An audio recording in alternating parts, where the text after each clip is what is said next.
శ్రీమాత్రే నమః. శ్రీ లలితా సహస్రనామంలోని 829వ నామము ప్రతిష్ట. ఈ నామానికి అర్థం ఏంటి అంటే చక్కగా ప్రతిష్ఠితమైనది అని అర్థం. సర్వ జగత్తుకు అధిష్టాత్రి అయిన జగన్మాత ఈ సమస్త విశ్వంలోని అణువులోనూ చక్కగా ప్రతిష్ఠితమై ఉంది. అదేవిధంగా సర్వ జగత్తును తన యందు ప్రతిష్ఠితం చేసుకుంటూ ఉంటుంది.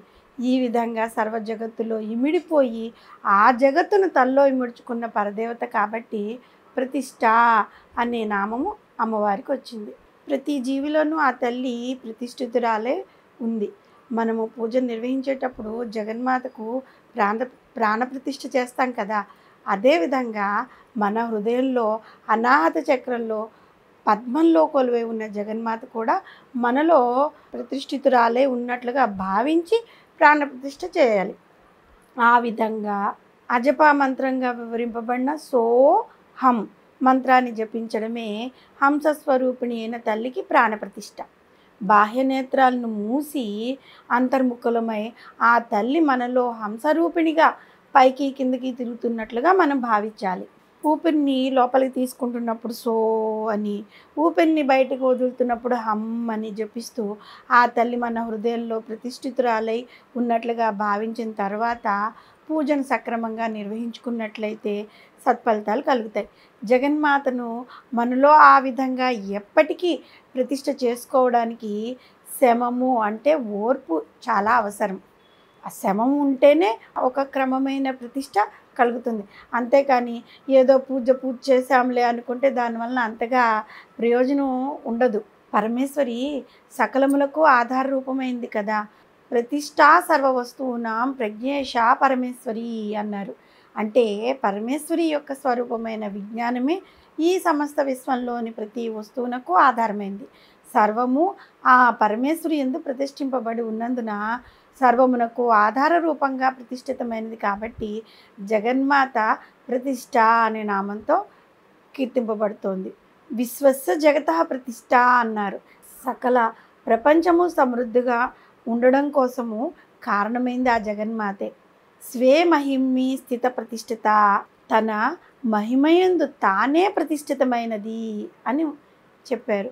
జగన్మాత నీవు అత్యంత సామాన్యాకారంతో సర్వలోక స్వరూపిణిగా ఉన్నావు.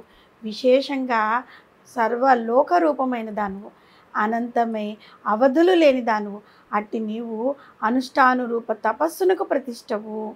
తపస్సు లోకమందు ప్రతిష్ఠితము, తేజస్సు తపస్సునందు ప్రతిష్ఠితము, తేజమునందు సముద్రము ప్రతిష్ఠితము, సముద్రమునందు నీరు ప్రతిష్ఠితము, నీటి యందు పృథ్వీ ప్రతిష్ఠితము, పృథ్వీ యందు అగ్ని ప్రతిష్ఠితము, అగ్ని యందు అంతరిక్షం ప్రతిష్ఠితము, అంతరిక్షమునందు వాయువు ప్రతిష్ఠితము, వాయువునందు జ్యులోకము ప్రతిష్ఠితము, జ్యులోకమునందు ఆదిత్యుడు ప్రతిష్ఠితము, ఆదిత్యుని యందు చంద్రుడు ప్రతిష్ఠితము, చంద్రుని యందు నక్షత్రముల ప్రతిష్ఠితము, నక్షత్రమందు సంవత్సరము ప్రతిష్ఠితము, సంవత్సరమందు ఋతువులు ప్రతిష్ఠితము, వాని యందు పక్షములు, పక్షములందు అహోరాత్రములు ప్రతిష్ఠితము, అహోరాత్రములందు భూత భవిష్యత్ వర్తమాన కాలాల ప్రతిష్ఠితము.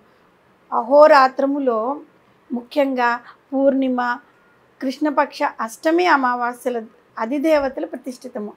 వీటన్నిటికీ అమ్మవారే మహారాణి, మహాత్మురాలు, ఇంద్రాదులను పరిపాలించు ధర్మమూర్తివి. గురుదేవతా పూజలన్నీ అమ్మవారి యందే వర్ధిల్లుతూ ఉంటాయి. ఇంతవరకు వివరించిన పృథివ్యాధి సర్వభూతజాలం అంతయు నీయందే ప్రతిష్ఠితము. విశ్వమందలి ప్రాణకోటి నీయందే ఉత్పన్నమై నీచే పోషింపబడి నీవే ఆధారంగా కలిగి ఉన్నాయి. నీయందే సర్వము ప్రతిష్ఠితము. అట్టి ప్రతిష్టారూపమైన శ్రీదేవి నీవే అని వసన్యాది వాగ్దేవతలు జగన్మాత లలితా త్రిపురసుందరిని వర్ణించిన ప్రతిష్ట అనబడే రూపము సాక్షాత్తు జగన్మాతది. అంటే ప్రతిష్ట అనే నామం ద్వారా మనం తెలుసుకున్నది ఏంటి అంటే ఈ సర్వ జగత్తు యొక్క రూపము అమ్మవారే. అన్నీ అమ్మవారే, అన్నీ అమ్మవారే అయి ఉన్నది. తనలోనే వీటినన్నిటినీ ఇముడ్చుకున్నది, ప్రతిష్ఠ చేసుకున్నది అని అర్థం వస్తుంది. కాబట్టి అన్నీ అమ్మవారే అయినప్పుడు ఈ నామం ద్వారా అమ్మవారిని మనం పూజించినట్లయితే అన్నిట్లోనూ అమ్మవారు ఉన్నారు, తానే అమ్మవారు. మనకి లభించేవి కూడా అమ్మవారి రూపంలో మనకి లభిస్తాయి కదా.